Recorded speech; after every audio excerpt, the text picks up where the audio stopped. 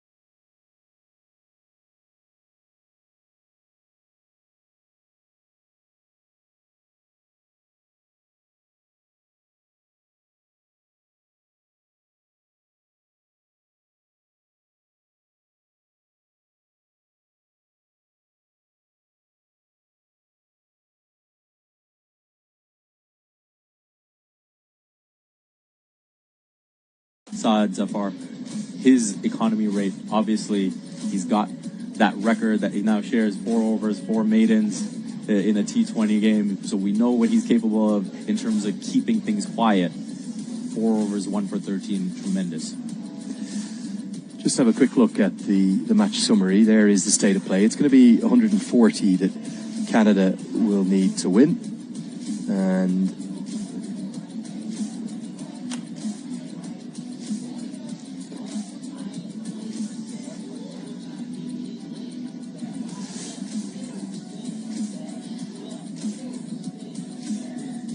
so we're going to get some immediate reaction from the mid-innings here. We're going to speak to Harsh Thacker of Canada, who's with Manali Patel. Well, we've got Harsh Thacker here. A really good job with the ball today, Harsh. 2 for 17. Talk us through what the conditions were like out there with the ball and that pitch specifically. I think the pitch is much better than the one we played on yesterday. It is stopping a little bit for the spinners, but not much spin. It just stops a bit when you bowl into the wicket. But even then, if you miss your length, it's very easy to take you on. So what does that mean from a batting perspective? You guys are chasing 140 for the win. What does it mean when you come out with the bat? I think 140, I would say like 5-10 below par. We need to obviously bat well on this wicket, get a good start, solid base, and then take the game home. And no Aaron Johnson in the side, which means what does that change in terms of the opening pair for Canada? I think DP and Navi would open, and then we'll see from there. Well, good luck with the chase, and thank you very much. Thank you. That's Harsh Thacker. Thank you, guys. As a business owner, you have a responsibility to give back to your community. We hire local and we serve local. Breakfast program, school program for kids. Seniors bus program, providing transportation to and from the store.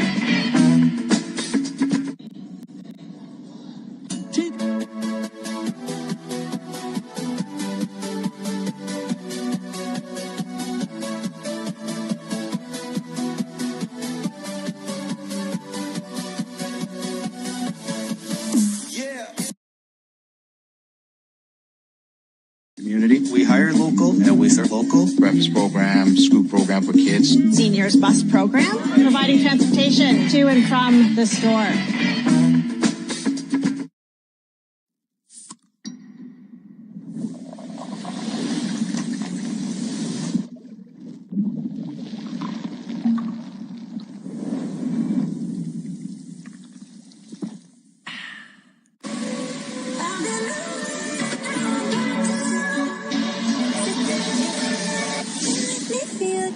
The all-new Nissan Kicks.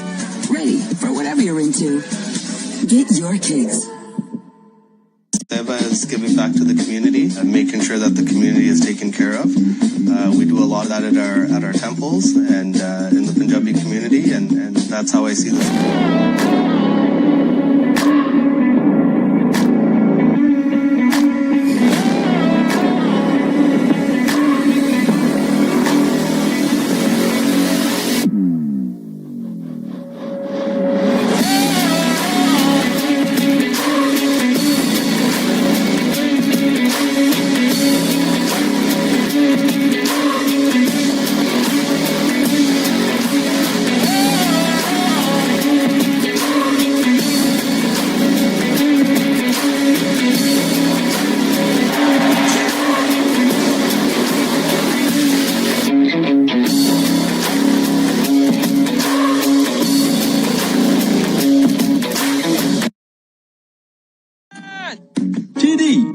ready for you.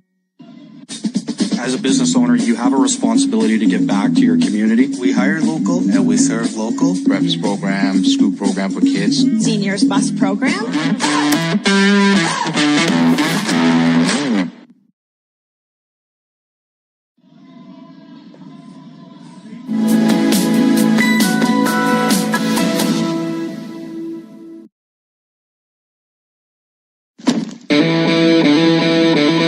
Good action, haven't we, across the course of the three matches, and ultimately right now, as it stands, we have no idea who is going to take this title. In fact, even this game hangs right in the balance. Nepal posting 139 from their 20 overs after that flying start, a 70-run opening partnership.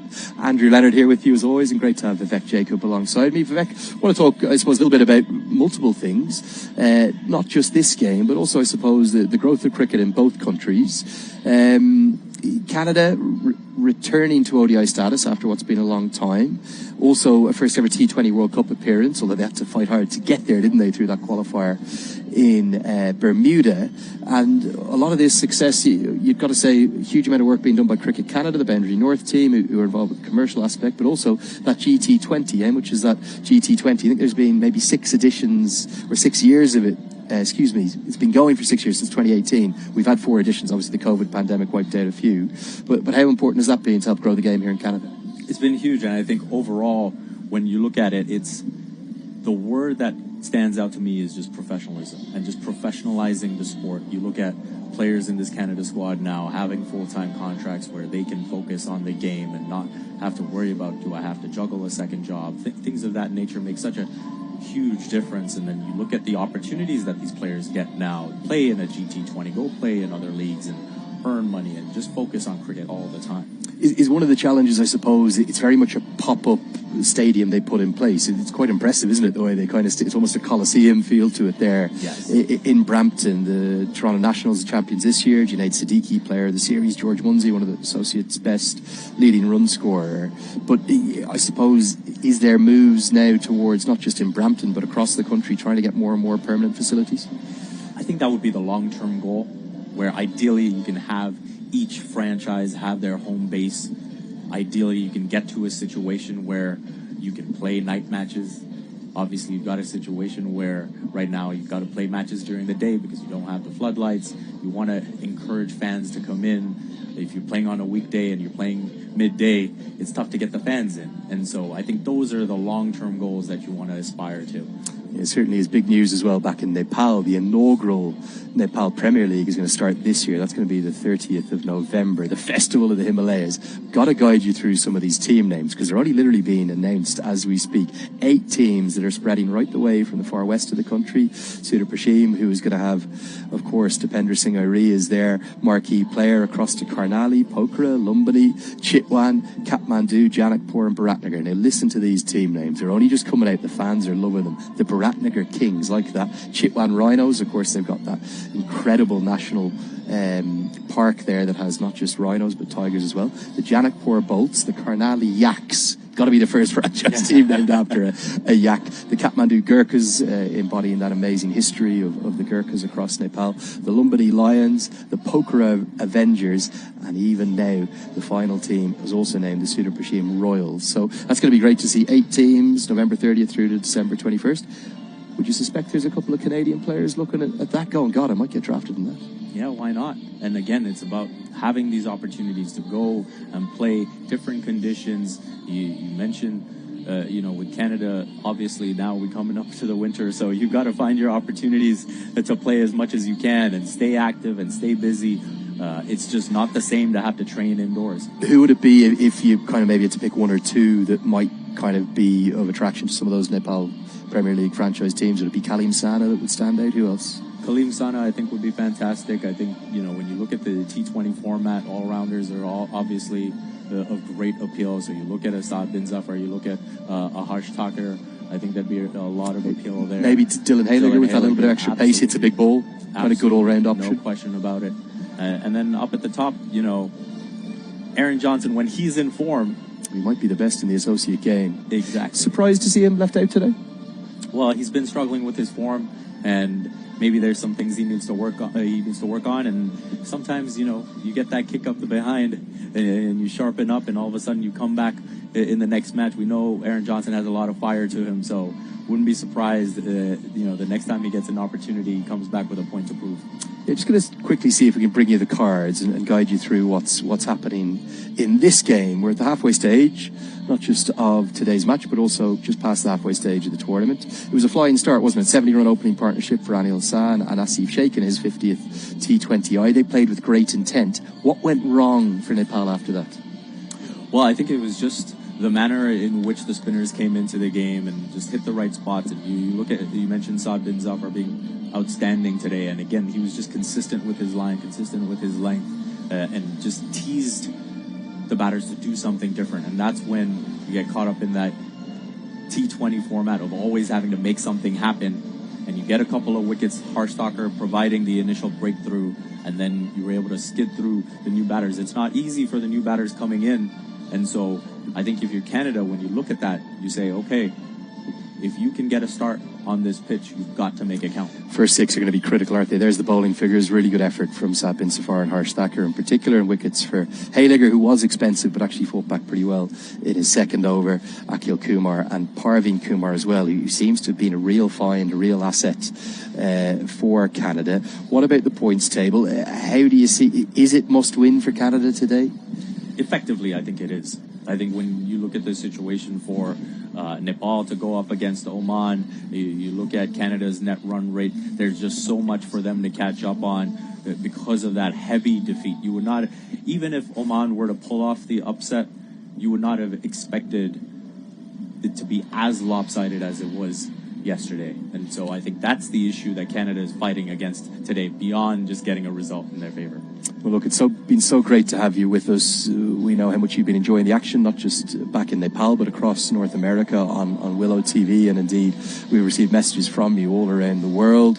We think that this series right now absolutely hangs in the balance. And for Nepal, what's going to decide this game in the second innings? You've spoken about the Canadian perspective. What did Nepal have to do well in the second innings to try and take what would only be their first win over Canada on this entire tour?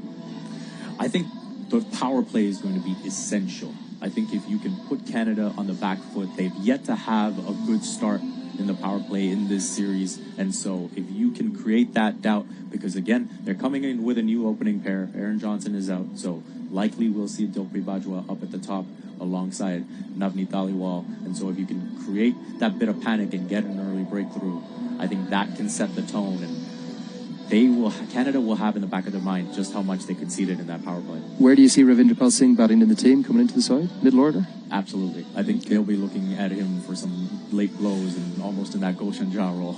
What's fascinating for me is going to be where and when will Nepal bowl their spinners. Is it going to be Lalit Rajbanshi to open things up, maybe alongside Karen KC? I think that could be a good option. I'm not sure of Sampal Kami's role. Will he bowl maybe outside of the power play, or is he going to bowl in the power play? But you look at all the spinning options, so let's just count these up. Sandeep Lamachane, we've got Lalit Rajbanshi, Dipender Singh Airi, who I couldn't believe he didn't bowl 4 overs the other day. 2 overs, 1 maiden, 1 for 2. Should have had 2 for as well. They then also have Kushal Bertel, who's going to bowl those slightly slower leg breaks than Lamachani, Kushal Malla, and Rohit Paudel. They don't even need to bowl an over receive if they don't want to. No, and that's something they will look at, the way Canada went about their business. You look at the first 2 matches that Canada played, they went with Parveen Kumar up at the top alongside Kaleem Sana, and this time they changed it up and had Hayligger bowl that 1 over that could end up being the difference in this match. So they might be saying, hey, let's go with the spin that Canada didn't. Okay, the good news is the action is just about to return. We're 3 minutes away from the start of the second innings. Don't go anywhere too far. This game, it could be a cracker. TD is supporting cricket in more ways than ever. Because we believe Canada needs more cricket. Hassan! TD, ready for you. As a business owner, you have a responsibility to give back to your community. We hire local and we serve local. Breakfast program, school program for kids. Seniors bus program, providing transportation to and from the store.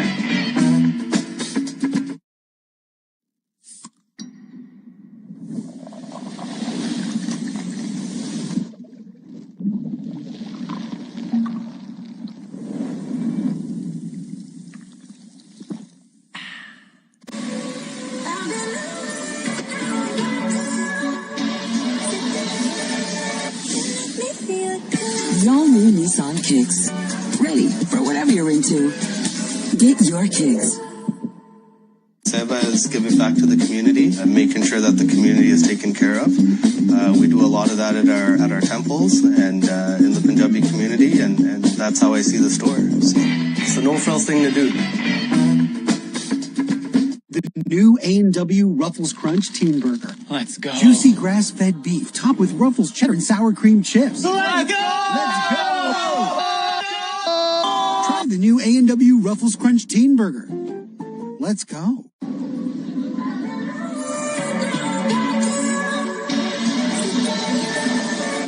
The all-new Nissan Kicks. Ready for whatever you're into. Get your kicks.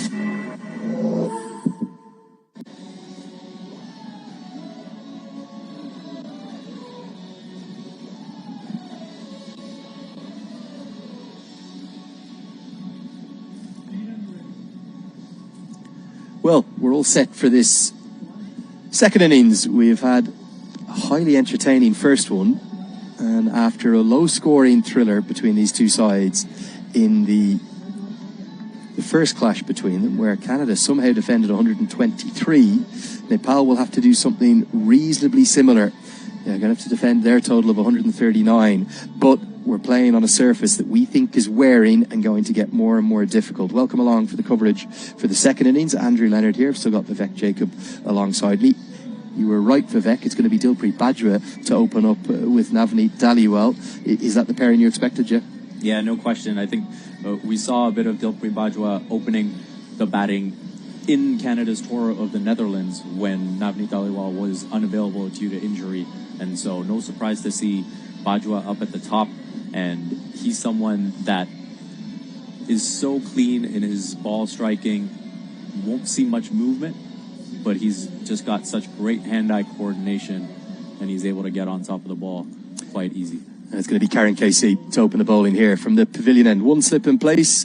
Nepal at a flying start in their power play. Can Canada do the same? Not going to take on Rohit Paudel at mid-off. If you look at that power play there, those first 6 overs, 56 for none, by a distance, the best power play of this no-frills T20 Cup. Canada, they've just been a bit shy with their opening pairings, haven't they? No question about it, and that's where you felt like something had to give coming into this crunch game, where it's effectively a must-win for Canada, and it ends up being Aaron Johnson who misses out. And so Dilpreet Bajwa getting this opportunity to move up a slot from number 3 to number 1 here.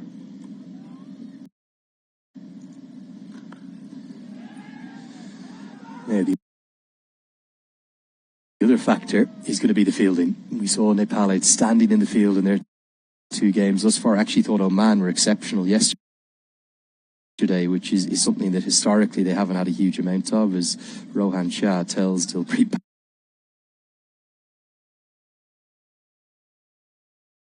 alive that there could be chances on offer. No question about it. And when you look at bowling sides that have been effective so far in this series, the support they've received in the field has been instrumental. We've seen Nepal have really good moments in the field. When Canada was able to get their lone win, they had some outstanding catches. And now yesterday we saw Oman be tremendous in the field in picking up their win. Chipped in the air, and just as we're talking about outstanding fielding, just over the head of Rohit Paudel. In the outfield, it's not the quickest, but that had just enough momentum to kiss those boundary advertisings and just tease Rohit Paudel. It will be the first boundary of the chase. It goes to Navneet Dhaliwal. As we get a look at the replay here, swinging away, and Navneet Dhaliwal goes to the cover drive, the lofted cover drive, beats the infield, and just about makes it to the boundary rope. One of those teasers, wasn't it? A real teaser. For those who've played cricket, it's the most frustrating thing because you have to sprint all out 30, 40 metres, get into high gear, and then just be deprived. For basically every seamer throughout the series, what we've seen, like that Dhaliwal stroke, is anyone who gets too full tends to get punished. No question about it. And we saw there, actually, the lack of movement worked in the bowler's favor, where you saw one swinging away and you could see Dhaliwal get after it and go over cover. And now, as that one didn't shape away, Dhaliwal just a bit more cautious in judging the movement.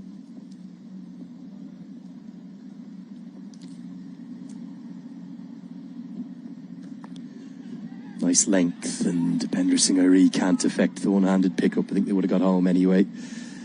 You can certainly tell that Nepal know that it's crunch time. This is probably potentially where the champion of the No Frills T20 Cup is going to be decided today, this afternoon. And it's going to be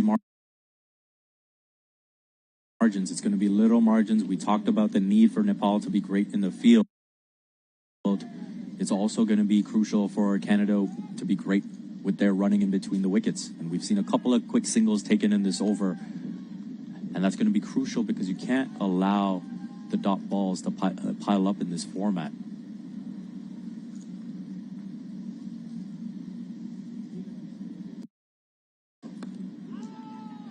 Now, this is a chance. Direct hit, I think, would have been gone. But instead, it's going to be 5. Lamachani was almost coming in to try and take the stumps off instead of backing up deep at mid-on. Direct hit for me would have been out, and the umpire will signal 5 to the total. And we just mentioned the margins, fielding versus running in between the wickets. They charge off for the single there, and the throw comes in.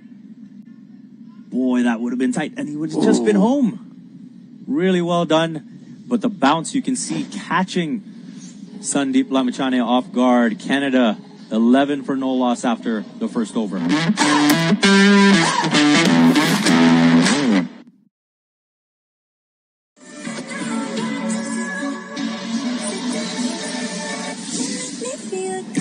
all-new Nissan Kicks. Ready for whatever you're into. Get your kicks. Tough break for Team Nepal. You got to back that thing up, as we say in the southern United States. Well, someone's got to be there. If you haven't guessed yet, we've had a change in the commentary box. Vivek Jacob has left me for the next few overs. I'm trying really hard to be neutral here. But you give me the nickname Lambu Dai. I don't know. It's all right. I get that sometimes on air as well. We're always neutral. We love the game, but maybe we're just fond of Nepal. We want them to do well. I love Canada too. I live here. I mean, Lalit Rajbanshi to open the bowling. They will start with spin. We saw how brilliant Canada's spinners were, the way in which they dragged the game back. It's very unique to cricket, that, isn't it? You look at baseball, almost every pitcher is a fast pitcher in essence. I know some are better at the curveballs or the change-ups, but there is no kind of slow pitchers, are there? Oh, I guess you get the occasional, we call a knuckleballer. But they'll still be able to bowl a fastball, probably, won't they? Not really. They're kind of just throw it nice and slow, but it's a knuckleball. The ball has no spin, so it's very unpredictable. But there's only been like a handful in the history of baseball, so it's very rare. It's one of the things. A blessing Muzarabani of Zimbabwe, where you can be a little short spinner like Dipender Singh Airi.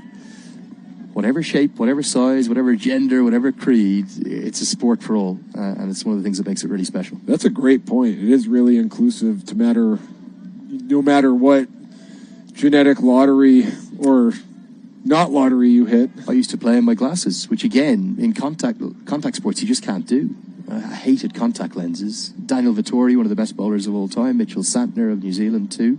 They used to bowl in their specs. Did you wear like rec specs, like the goggles? No, just the same ones.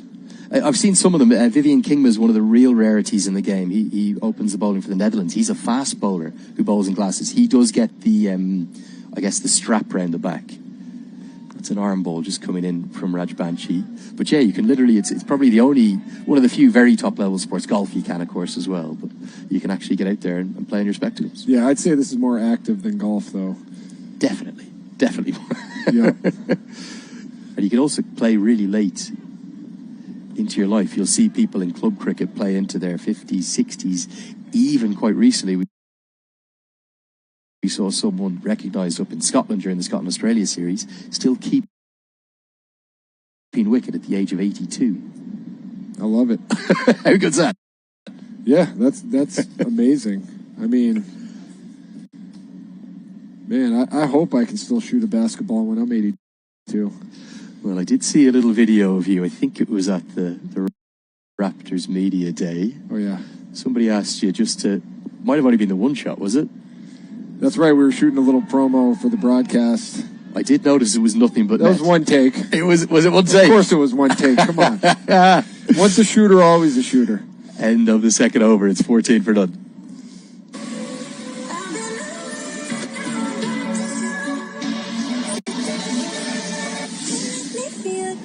Y'all new Nissan Kicks. Ready for whatever you're into. Get your kicks.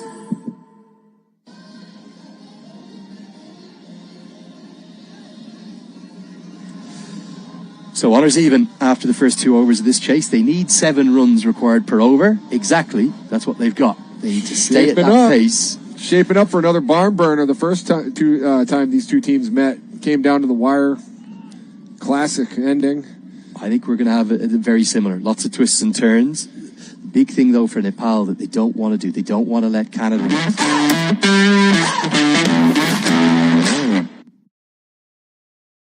And it was that fight back through the middle overs, through over 6 to 15, before a decent finish, well, particularly the last 3 that went for 13, 12 and 11, that got Nepal up to that total. This is edged nearly to the man they just placed there. Falls just shy of Anil Shah. There's that strategy where you place your fielders in conjunction with how the ball's being bowled. Worked out for him there. You know, I didn't get a chance to walk out on the pitch. Take another replay here. Just kind of edges it. Just short. Yep, just short. Even if it wasn't, that would have been an impressive reaction to catch that. That was the position I used to field in the gully. They were the ones you hated because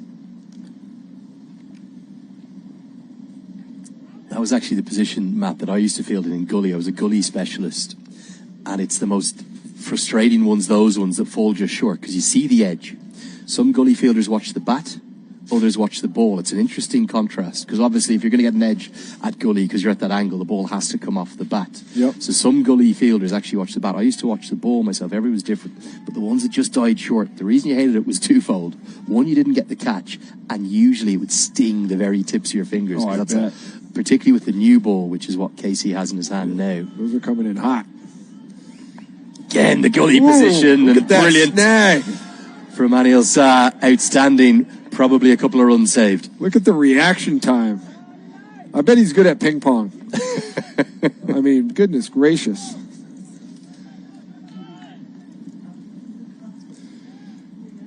Yeah, every run is going to count. This saved one right here for sure. Look at this snag. Boom. Full extension.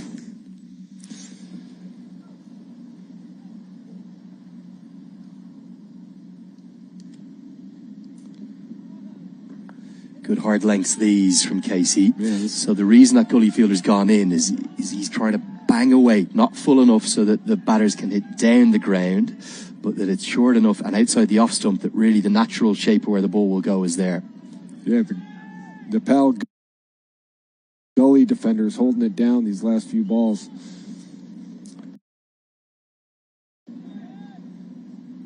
Little communication there amongst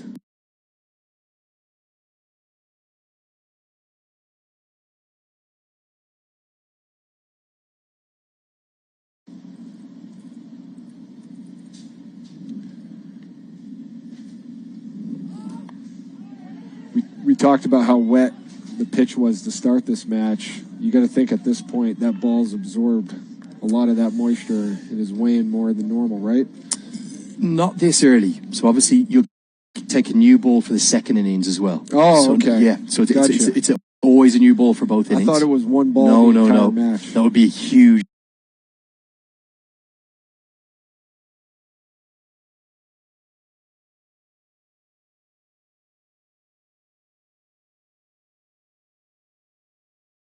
over. So because there's only one ball in the T20I, Nepal will be making sure it's going nowhere near the ground. So even here, watch, go straight to Anil Sa, and he'll get it nice and airborne over to Rohit Paudel. Paudel will get it across to Gulshan Jha. And often, particularly if you're one of the younger guys in the team, and one of the older guys throws you a new ball and you drop it. You're in trouble. You get the scowl. Yep. The scowl coming at you.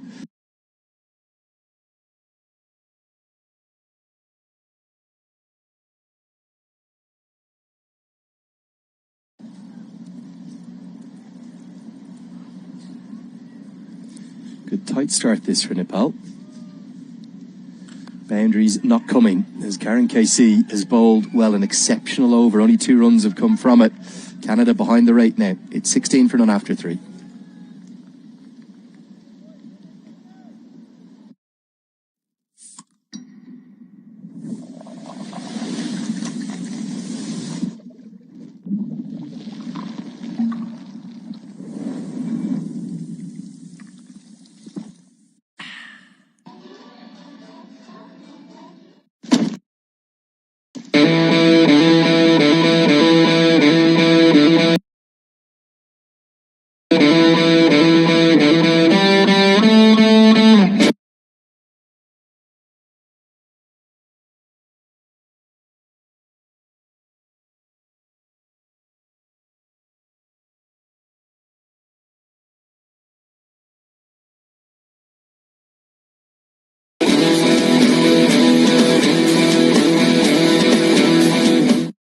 Required run rate into play. Every over with less than 7 from it, that required run rate will rise.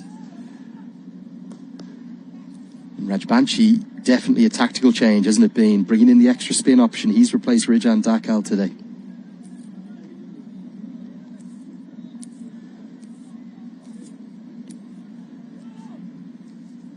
Besides that one throwing error, Canada not really able to get anything going offensively to start this round. Gonna run a quick single. Could be half a chance. Dev Canal tried the direct hit, but wasn't able to implement it. Is that again something you do have in baseball in terms of you called it a throwing error, which I think is a really good description. Right. Ends up as 5 runs to the total. Yeah, if someone you overthrow it trying to get someone out, you can absolutely keep running around the bases. That's quite rare though in baseball, correct? Yeah, I mean, maybe once a game. And you were telling me earlier when you played baseball, I know obviously better known as a basketball, you played a lot of baseball younger. You were a pitcher. That was my specialty. I played pitcher and first base. I was a decent hitter, but I was a really good pitcher. What was your average, like back in high school? In the 200s? Oh, no, I stopped playing by high school. But you stopped playing by high school? Okay, yeah. Going into high school is when I played soccer, and we went 0-18. Oh, yeah. I heard that. 0 wins, 18 losses, and that was a wrap. What was the heaviest defeat again? 16-0 against Hooksett. That'll build character. It will. You know, you gotta. It's not how many times you fall down. It's if you pick yourself back up. I picked myself back up and carried myself to the basketball court, where that would never happen. No, that's a bit more like it. Finally, the shackles have been broken. It'll be a boundary to Navneet Dhaliwal. It was the attempted arm. Call that getting the lid off the hoop in basketball. If you're in a slump, you haven't really gotten anything going. It's like someone put a lid over the basket and nothing's going in. And then once you finally hit a 3, you say you got the lid off the hoop. Yeah, I'm just going to show you as we get to the end of the 4th. Score 23 for none. Just going to show you the different grips that we have here.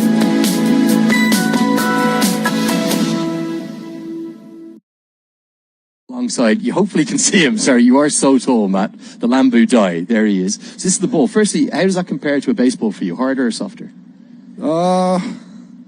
It's pretty similar, to be honest with you. This one's got, it's a very damp, sort of old, soft one. The new a little bit softer, but new one's a bit harder. Weight-wise, very similar. But for a spinner like Rajbanshi, he's one of those off breaks. So if he's actually a left arm off spinner, that will be his natural delivery there, the left arm spin. But what the last ball that was hit was the arm ball. So what he was trying to do was trying to actually bowl it down the arm and get it to swing or seam in, come in with the ball. But his stock delivery will be that one that goes that way. I can do it better with my right hand because I'm right-handed.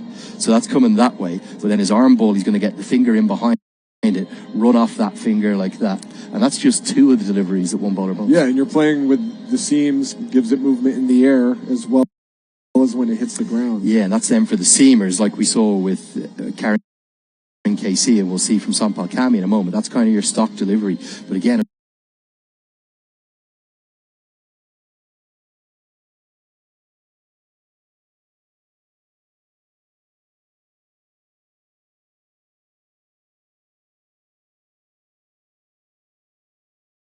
and there'll be just a slight angle that the bowler will bowl at, whether he's looking to bowl in swing or away swing. Lots of skills. And then you're working with your position or in defense, the defensive positions around that.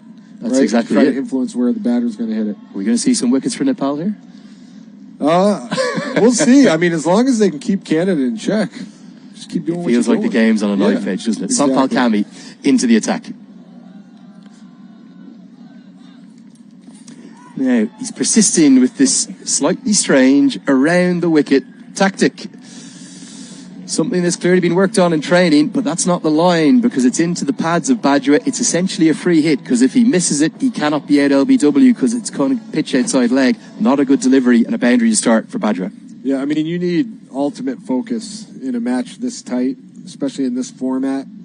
We talked about it last game. I mean, you have one let up. It can be the difference between winning and losing. It can be the difference between Canada getting momentum, getting on a hot streak, getting confidence. It goes back to that one big over thing I've been telling you about. One big over can change a T20. It's incredibly rare with what's still quite a new ball. So the ball is 4 overs old. Okay, yes, it is a little bit damper and heavier here today, but it's very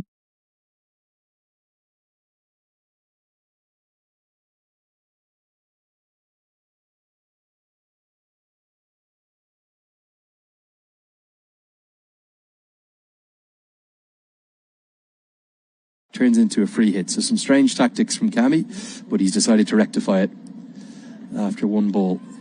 And certainly, we thought we'd see a lot of spin from Nepal today, but they're going to go with their seamers as well. Yeah, it comes down to strategy, and you talked about it probably mostly coming from the captain. Where can we get an advantage? How do we keep Canada's batters off balance? I'm sure they learned a lot from their first match to kick off this T20 series as well, applying some of those adjustments. I think one of the other factors, Matt, today for Canada, it's the first time in the series for them, 2 T20s in 2 days. Is there any fatigue factor? How mentally strong are they? In your career, when you played the NBA, you were telling me about 80 games a season. 82. 82. What was the typical week? Did you sometimes of 2 games in 2, 3 and 3? Not 3 and 3, but back-to-backs you would have. Maybe 4 and 6 as well. You could have back-to-back, day off, back-to-back. There was one season we had a lockout, right? Like a labor. Yes, yeah. And then that next season we did have back-to-back-to-backs. Was that killer? Yeah, it was a grind. I actually liked it. You're sadistic. Your adoration of the sport. Look, there's 2 sides to it. There's the physical side, like you mentioned. Maybe Canada's physically tired playing 2 in a row, but mentally, you don't overthink anything because you can't. You don't have the time to prepare and like overthink about who you're playing, who you're matched up with. So you just go out and play, and you have less expectations. There's less pressure when you on the second leg of a back-to-back.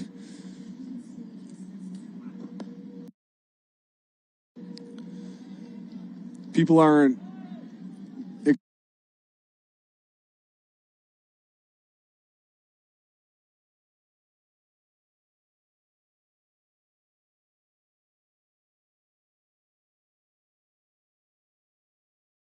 to play, don't you? And sometimes there's no better learning than actually playing. Yeah, and also on back-to-backs, we wouldn't do walk through the morning of the game. We wouldn't really do film.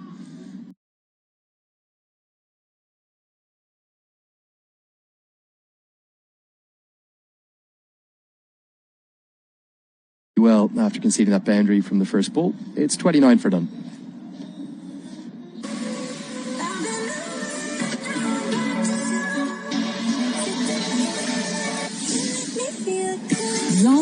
Nissan Kicks. Ready for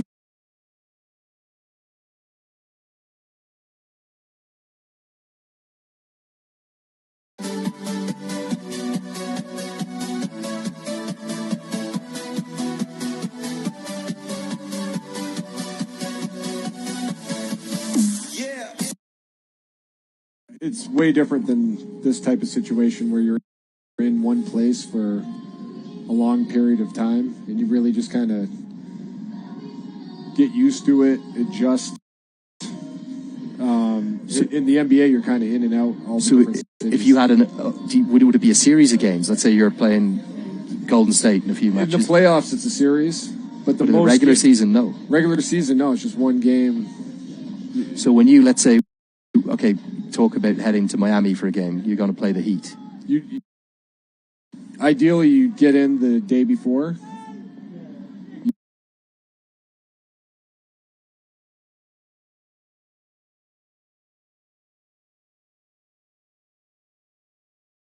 It's going to be Lalit Rajbanshi, who has cleaned up Dhaliwal. Big call, wasn't it, from Rohit Paudel to keep Rajbanshi going for 3 in a row in the power play. Brought into the team, and he's the one who makes the breakthrough. Finally, got that first wicket. See the smiles on Team Nepal. See if we get a replay of that one. Let's get one more look. We spoke about the arm balls. That one wasn't. It was just the off break. It's maybe skidded on a wee bit. You can see there, Rajbanshi absolutely delighted. And it's his trademark celebration. That's the one he goes with. The 2 fingers pointed to the sky. Dhaliwal the first to fall. He's gone for 12. It's 29 for 1.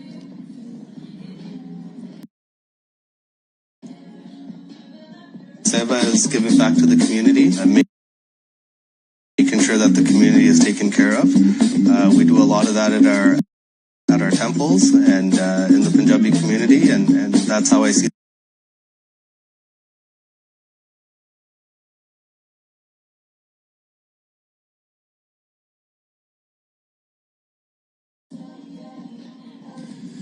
Yeah, but I always tell people, don't feel bad for NBA players traveling, because you fly on a chartered private jet that's like pimped out. I was going to say, surely with the height of the majority of the players, like you drive you're on the runway. You're not sitting in economy, are you? You're not going through the terminal either. You're parking on the runway next to the plane, walking 20 feet onto the plane, landing, walking 20 feet onto a bus, going to like the Four Seasons. First slip comes into place, as it will be Harsh Thacker promoted up the order to number 3. Nepal will feel as though they've just maybe edged ahead in this game, and you can't do that. The umpires are going to have a word about that one. Throw from Mala's come in and bounced 5 or 6 times. He's trying to rough that ball up, trying to soften it now because he thinks the movement's gone. And a harsh word from the square leg umpire Rowan Shah. 1 bounce is okay. You can't just throw it into the muck.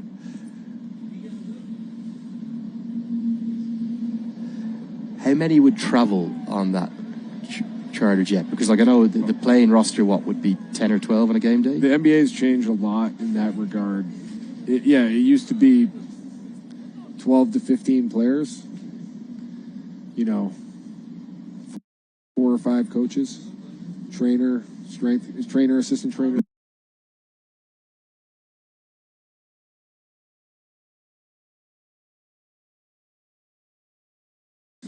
Hit down the ground, and mid-on is in the circle, so that's a good option from Dilpreet Bajwa. 1 bounce, and it runs away for 4. Nice piece of batting right there. Has the power to get that through the field. But yeah, there's like all these coaches, player development coaches, assistants, sports scientists, physiologists, massage therapists. Like, it's insane how many people work for NBA teams now. Yeah, the professionalism of all modern sports, quite remarkable. Rajbanshi checks his length back. Just want to keep an eye on that on the bottom of your screen. That required run rate, 7.58 is probably within reason, but on pitches that are favouring the bowlers, Canada do not want to allow that to spiral out of control up towards 9, 10, or even 11 or 12 per over. That's when you're getting into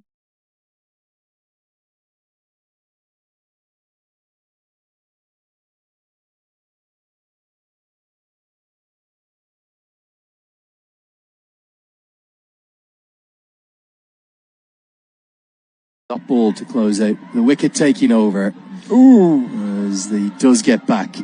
Dilpreet Badger is running between the wickets. It needs a bit of work. Don't test that arm. 6 have been bowled. Teach him a lesson. We'll get one more look. Badger wanted the single, but there was no interest at all from Harsh Thakur, rightly so. So the dive got him home. That's the end of the power play. It is 34 for 1. TD is supporting cricket in more ways than ever. Because we believe Canada needs...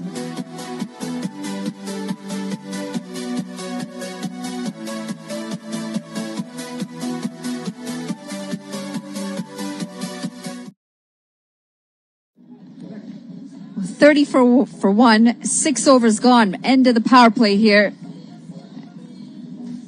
It's going to be an interesting game here. Interestingly poised at the moment. Canada have just lost Navneet Dhaliwal. And a slight change in the comm box as Vivek Jacob and I come back in. Welcome, Vivek. Thoughts on the game so far? Thank you. We've got it bubbling nicely. Obviously not quite the power play that Nepal had, blasting those 56. But again, you look at a target of 140, you'd say Canada is in okay shape right now. Well, they need 106 from 83 deliveries after that delivery of Sandeep Lamichhane. We know the spinners are going to have a lot to do in this game. There's definitely something in there in that pitch. There's turn, there's bounce. The ball's just holding up as well, as Harsh Thakur said in the interview in between the innings.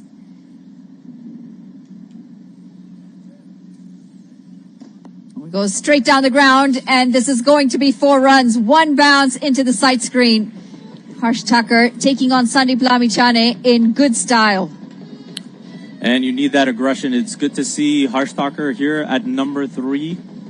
He'll be looking to shepherd this chase for Canada and looking to maintain that momentum. Currently going at 6 and over. Tossed up from Lamichhane, and Thakur getting on the front foot, able to send it straight back past the bowler's head for 4.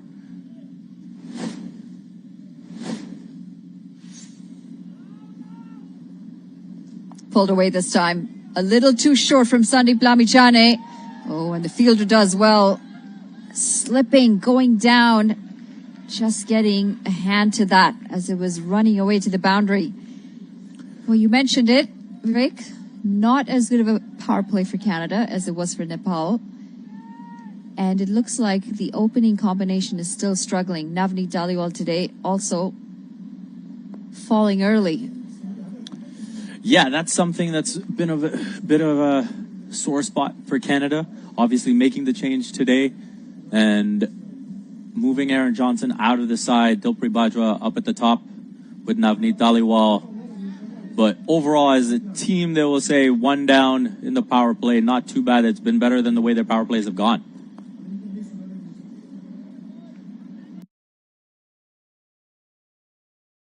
Outright call. It feels like a final over thriller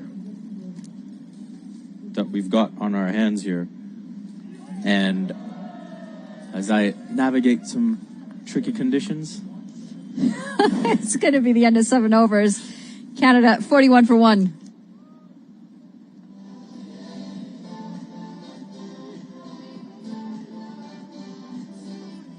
Seva is giving back to the community and making sure that the community is taken care of.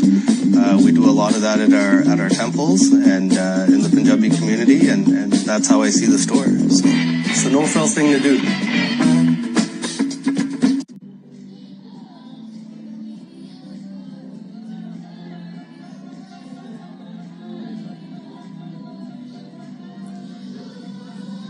In case you guys are wondering what exactly it is that Vivek was navigating, there's a bug crawling up his collar.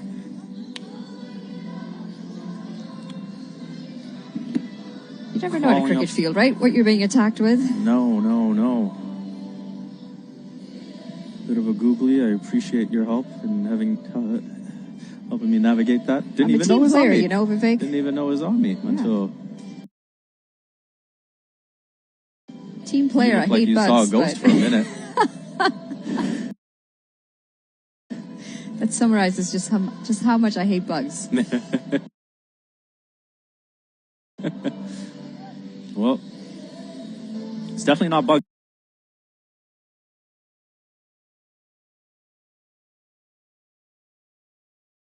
Final over, 1 for 15. And he'd love to pick up another wicket or two here before he's done with his job with the ball. And just getting thrown straight into the deep end. Comes into the side for this match and is bowling his 4 overs straight out.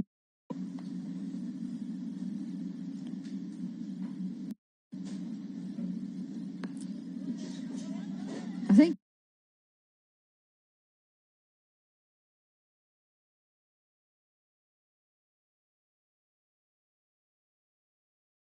still out there in Dilpreet Bajwa, but having lost Navneet Dhaliwal early, he's a bit slow to get started as well, isn't he?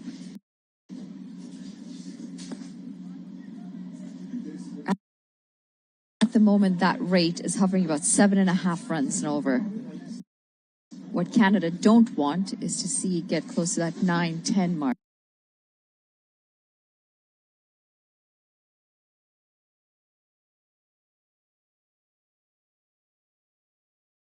You're well and truly in this chase and maybe even in control if you've got 6-7 wickets in hand at the back end. Well, that's well played. Nice and fine. It's going to be Karn KC to cut it off, but 2 runs picked up. Really well played from Harsh Tucker. Really clever. Manipulating the field there, understanding where a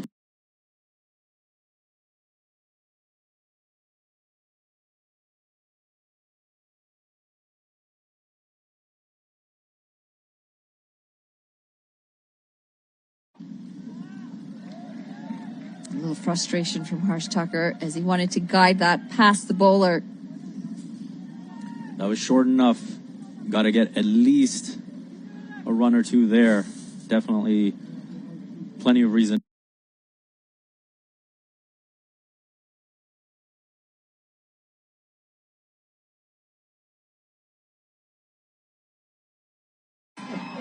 And it's going to be the end of Harsh Tucker. Canada have just lost their second, and Nepal have pulled this out of nowhere. Yes, he questions himself as he walks off, a little frustrated as well as he should be. Trying a little too much there, wasn't he, Harsh Tucker? Just, you could see, missed out on that opportunity the previous ball. This one tossed up a little, and so he decides to go the aerial route. But gets nowhere near the connection he needed, and it goes straight to long on, and just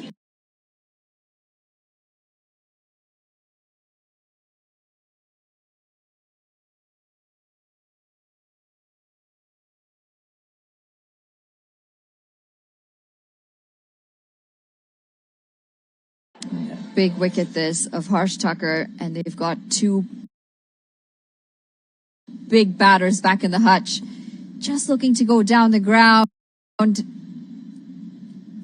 there we see the juggle.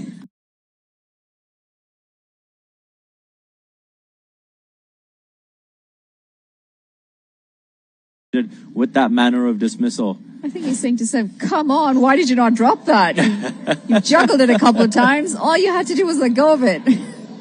No, that's such a tame dismissal for Harsh Tucker. He'll be so disappointed with that.